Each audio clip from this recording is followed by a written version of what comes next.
Hey guys, it's Robin, RsIslandCrafts, and welcome to my craft room. Today we are going to talk about the bias tape maker. I picked up this little set on Amazon. They have them in a variety of shops on there. My little set here came with the bias foot to the bias binding foot to sew it onto the sewing machine. I've only used one once in the past before, so I'm gonna have to play with this a little bit and then we'll go ahead and do a video on that. And it came with 4 of the bias makers. I also got 4, and it's kind of neat because the colors match the bias of the little quilt clips, little binding clips. It came with an awl to help you get the fabric to go through, and a set of pins, and a very little bit of directions. But these are very simple to use. Once you get the hang of it, you don't really need too much of the directions. Now mine came all nice and pretty, and I tell you, once I'm done with this video and everything, I'm probably gonna take this foam out because it comes in 2 pieces and everything just keeps falling down through. So I'll probably leave this piece in there and then just go ahead and get rid of this top piece. It's hard to fit the pieces back in, but it's not very difficult. It's just annoying sometimes. Anyway, let's look at the different size makers that we have.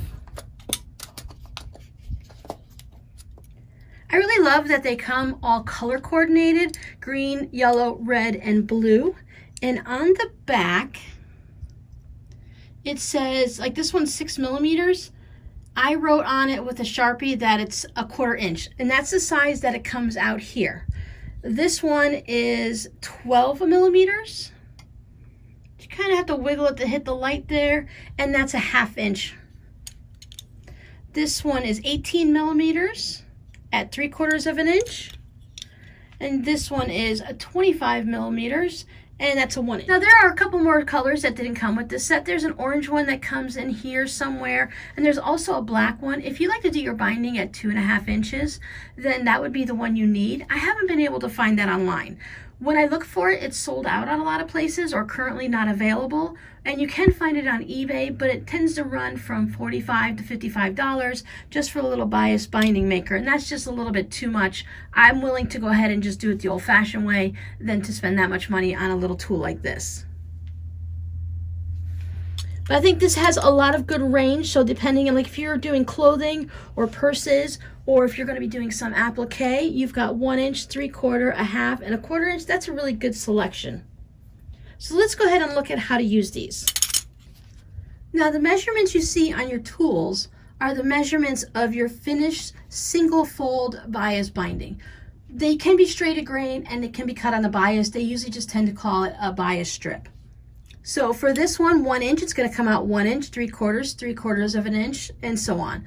What you want to do is whatever your measurement here is at this end, so this is 1 inch, we're going to have to double it for this end. So your 1 inch started out at 2 inches, your 3/4 of an inch started at 1.5 inches, 1/2 inch at 1 inch, and your 1/4 inch started at a little skinny bit of a 1/2 inch. Now out of all 4 of these, this little skinny one, of course, was the hardest one to do, and this one is great for doing applique. If you want to do stems for flowers and leaves and vines and stuff, this is a really great one. It's also a nice thin one as an accent. You can use it as single fold binding for your applique, or you can just go ahead and add it down as some type of an accent or something for any type of a project you're working on. It'd be great for the fabric postcards, mug rugs, for tote bags and purses and stuff. Now before we get going, I want to show you one that I bought several years ago when I first started to learn how to do these. Now these are really nice. You can see that it's just a little bit of a small channel in there. Everything's nice and tight and really flat. This is the one that I was given, that I purchased to use. Now everything is really wide open. You can really see all the way down into there. So you had to make sure you got your fabric to go in there just right and to have it come out here and fold over, which is very difficult. So either I bought one for something that was thicker fabric, or they redesigned them and they came out with these new thinner versions, the flatter versions, and this works really a lot better. We're going to do the 3 larger sizes together today, and I want to show you some of the differences. These 2 pieces, I went ahead and I did some starch on those. We have the 1 inch, the 1.5, and then a 2-inch. So these two, I've gone ahead and treated them with fabric starch. I sprayed them, I let them dry, and I went ahead and gave them a nice hot iron. And this one is just straight fabric. And I want you to see the difference between whether you starch it or whether you just put the straight fabric through. You don't even have to wait for it. I'll tell you right now that it is much easier if you have your fabric starched than if they're just all loosey-goosey like this. They just fold up nicer, they go through the tool a lot easier, and it seems like the end result works out a lot better, especially if you're trying to do these little tiny skinny ones. Now this guy was a bit of a struggle, but if you go nice and slow, you can get it. When I first started doing these today, I went ahead and used my big old regular standard iron. And I found, well, it worked great, and it had the steam that a lot of people like to use steam with these. I found that as long as your iron is nice and hot, the steam is not all that necessary. But with the big iron and your little pieces of fabric, it really blocked what I was doing, and it made it hard for me to see where my fabric was and everything that's folding over nice and neat. Then I switched over to the little palm iron, which has, I don't put any water in this, so it's no steam. It's just very, very hot. Remember, these are the kind that stay on all the time and they don't turn off, so they stay hot constantly. And I found that using this, it made it a much smaller, and it let me see what I'm doing much easier. You see how you can see all the way around it, where your big iron might be more of a visual deterrent. They also have those small little spade-shaped ones that you can do for applique. That might work for some of the smaller ones. I don't know if it'll be big enough to do for the wider ones, but you can always try it out. But of course, whatever you have on hand is going to work perfectly fine. You're just going to need to be a little bit careful and take a couple peeks and just watch what you're doing. So let's go ahead and start with our larger piece. We are going to use the 25 millimeter or the 1-inch, which means our fabric is starting out at 2 inches, and when it comes out, it'll be 1 inch. This will give us, to start with, a single fold strip. We're just going to call it a bias strip, even though it's not bias cut. You can obviously cut it bias, and then you will be able to put that around curves on an outside of a quilt for binding, or it'll be really good if you're doing, like I said, the vines and the leaves and stuff. But just to make it easy, this is called a bias maker. I'm just going to keep calling it a bias strip. I'm going to show you single fold, and then it's really easy to go ahead and make it double fold like if we were going to put it on a quilt. The easiest thing to do is to get it through. We can go ahead and just tuck it in this way and have it come out, but you'll find that it's a lot easier if you go ahead and just cut yourself a little bit of a point. It doesn't have to be perfectly accurate or anything like that. We just want to have a little bit of a tip to make it to go through here easier. You can use a pin to help yourself get it through, or you can go ahead and just use the awl that came with the kit, because that's what it's for. You're just going to feed this through. Just kind of push it through, and there's a little slot here. Now, some people say that this slot is for steam to come out, but you're doing most of your ironing here. I guess some of the steam can get into there, so it would release it, but it's mainly just for you to pull your fabric through. Since I'm not using steam, I don't notice if any steam builds up in there, but you want to just get it to come through. And when you get the little tip out, just grab that. And now we have to do a little bit of adjusting. Can you see on this side that this is way up here and this is way down? If we pull this through, that's going to give us an uneven fold. So I want to try to make sure that I get it to go through so that both sides are feeding in nice and even.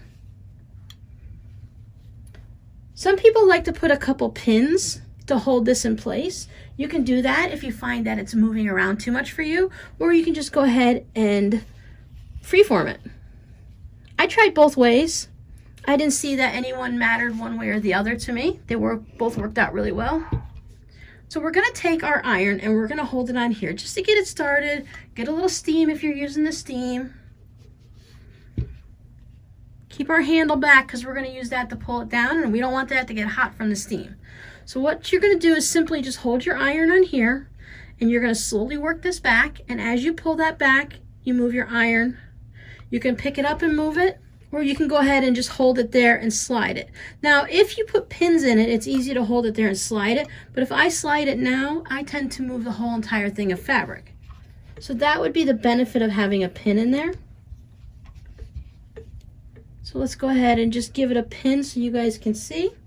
I have glass head pins so I don't accidentally melt anything. Otherwise, you can just be careful that you don't go ahead and press your pins with your iron. So if your pins are holding it down, you can go ahead and put it on here. You can just slide this tool back and slide your iron. Now, most videos that I've watched and blog posts that I've read said if you keep your iron closer to the little part where it's coming out, the tool, that it will go ahead and stop anything from getting too wonky and wobbly. But I found that I can't really see anything coming out. And you see how some of mine is a little bit more open here? So I want to go ahead and try that again. If you have any problems, you can just go ahead and take it out and give it a nice little press and start all over. Maybe give it a shot of water. Now remember, this is the one we're doing without any starch in it. It's much easier if your tip, if your point is nice and firm and not all wrinkly.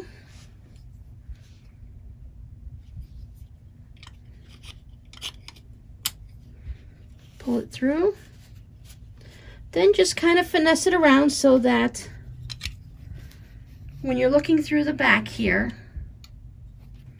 that you want to have both sides going up into these channels, and it's as even as you can get it.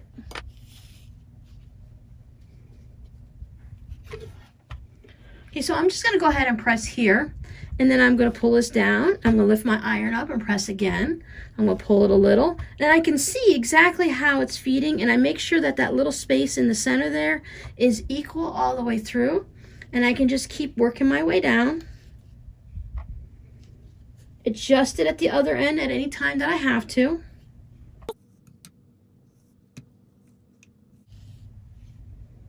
You can always come back and give it a nice press.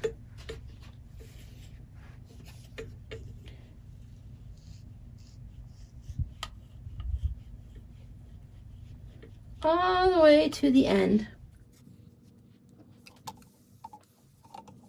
And there we go, that is our single fold. Now if we want to make it double fold like we would for a quilt, we can just fold it up. And you can fold it up so that both of the ends of the sides right here match equally.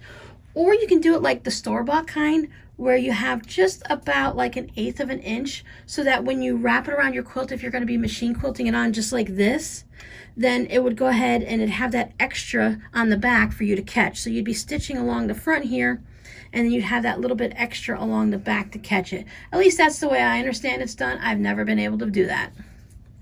So you just fold it in half, however way you're going to do it, all the way or just partially, and then just give it a good press. Now at this point, I would prefer to have some steam on it to get it to set and stay really well. Now let's look at it and see what happens when we use one that has some starch on it. I'm going to go ahead and cut myself that little point of a tip. Feed it through the appropriate machine. Use my awl to get it through. There's also just a little bit of a spot right there that you can go ahead and pull it through. Once you get through and you have both of your edges because of the angle, that's usually when you can start getting it pressed and nice and even.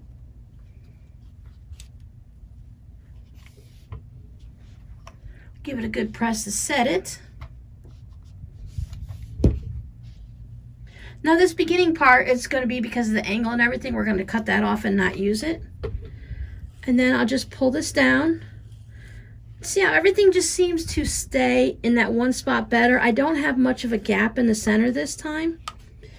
I'm not having many issues with anything moving around. At this end, everything's staying right where it needs to and following along on that track.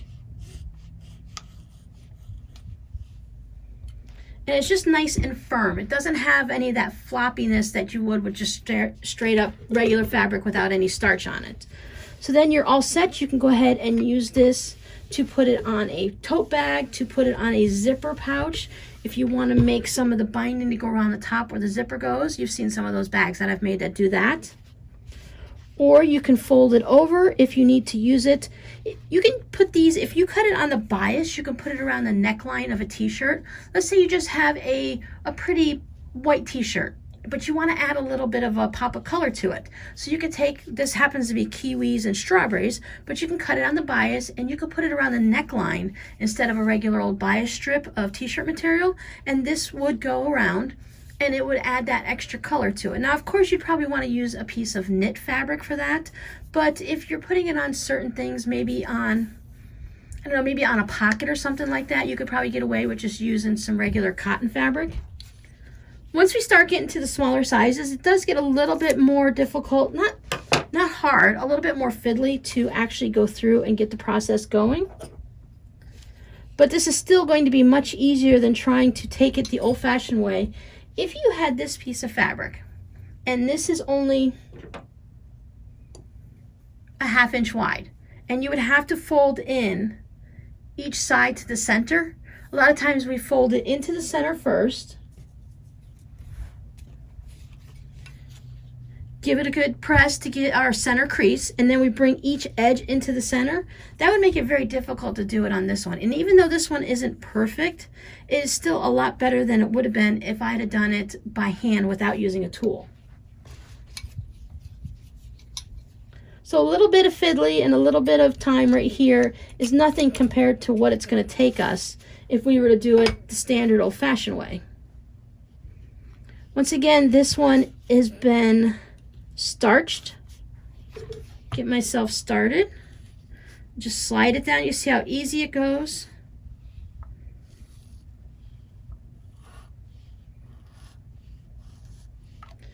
Just keep going, keep sliding down.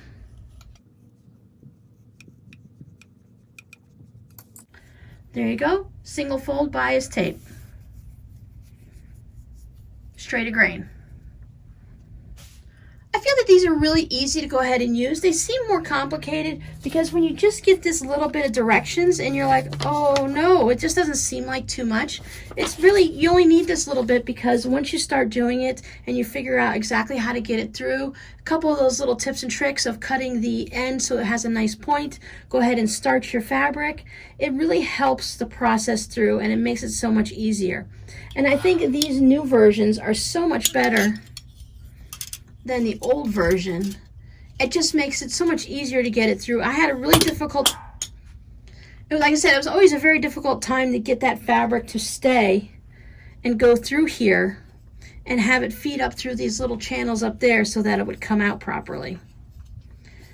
Because this is the same size as the blue one.